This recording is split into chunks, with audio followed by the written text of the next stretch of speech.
Hey loves, welcome back to the channel. Today I've got a tutorial for this twisted updo for you guys. So I am starting off, of course, with completely dry and stretched hair. And what I'm gonna do is I decided to do a partial frame for this look. And so I'm gonna go ahead and section out the hair that I'm gonna use for my frame. So I'm just gonna start at the back of my undercut and come all the way up that right-hand side and then around the front. You could choose to do the entire head if you wanted to. I kind of wish I would have done that. I feel like that would have been a really cool look.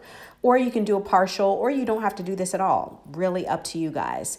So I am going to start from the back of my undercut, and I'm going to do a really nice, secure, flat twist for that frame. So we don't want to allow for any give for this twist because it's just going to be a nice twisted accent for the style. And so I'm going to bring that twist all the way around the front, twist it all the way down to the ends, and then I'm just gonna let it hang out while I decide what I wanna do with the bulk of the hair. And I really wanted some dimension. I really wanted a lot of detail for this look. And so what I'm gonna do is I'm gonna start off just by smoothing the hair out as best as I can with my brush so that my sections are nice and smooth. Then I'm gonna begin to section the hair. So I'm gonna section out my first area of hair. And you guys, these sections are, I would say, about medium-sized sections because I do want to allow for some volume. So if your sections are too small, you're not going to be able to achieve that. Also, I'm starting the twist about halfway down, which is key also for creating dimension with this twist, pull, and pin technique, which you guys know is what I am doing. And so I'm just going to continue to section out the hair and install those twists, starting the twist at about halfway down the section, allowing for that nice volume in the roots, which is going to be key, you guys. It's really important to this particular technique. Now, if you're unfamiliar with my twist, pull, and pin technique, it is my signature technique for coming up with a lot of different creative styles. And so I'm going to link in the description box my how-to video for this technique. It gives you all of the details on how I use this technique and as well as some different tips and tricks when using it. And so be sure to check the description box for that. And so here I am all done with my twist. I have 5 chunky twists where I left a lot of volume in the roots. And now it's time for the fun part, you guys, which is actually pulling and pinning these twisted sections to create some really nice hair art. And so I'm going to start with the twist farthest to the left, and I'm going to pull it into the center.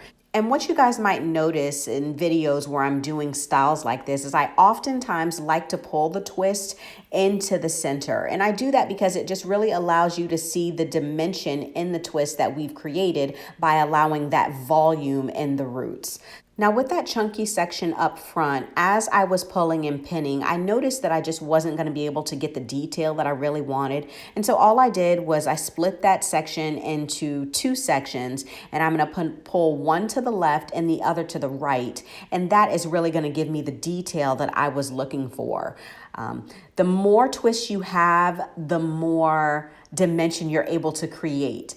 But I do like crisp and clean looks. And so sometimes I try to be careful with having too many twists. And so it really just depends on your preference, you guys, and what you feel like looks good. And so I have the nice detail that I was looking for up front, and I'm just going to go ahead and complete that frame by pulling it around and just tucking it up underneath, which is going to frame out this style really nicely.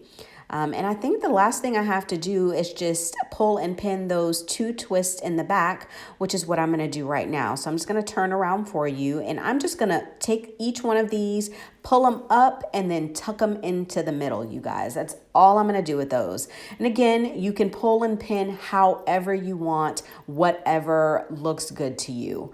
And that, you guys, is it. That is going to complete this style, a really nice, intricate, twisted updo. You guys know I love, love, love styles like this. A nice creative accent with that partial frame that I've got going on, and voila. that is it, you guys. Thank you guys so much for watching this video. I really hope you enjoyed it. I hope I provided enough kind of instruction on how I really get these styles. Be sure to check the description box for my how-to video. That is going to give you a lot of insight on my twist, pull, and pin technique, you guys. So that is it. Thank you so much for watching. If you enjoyed this video, be sure to give it a thumbs up. Don't forget to subscribe if you're not already subscribed, and I will see you next time.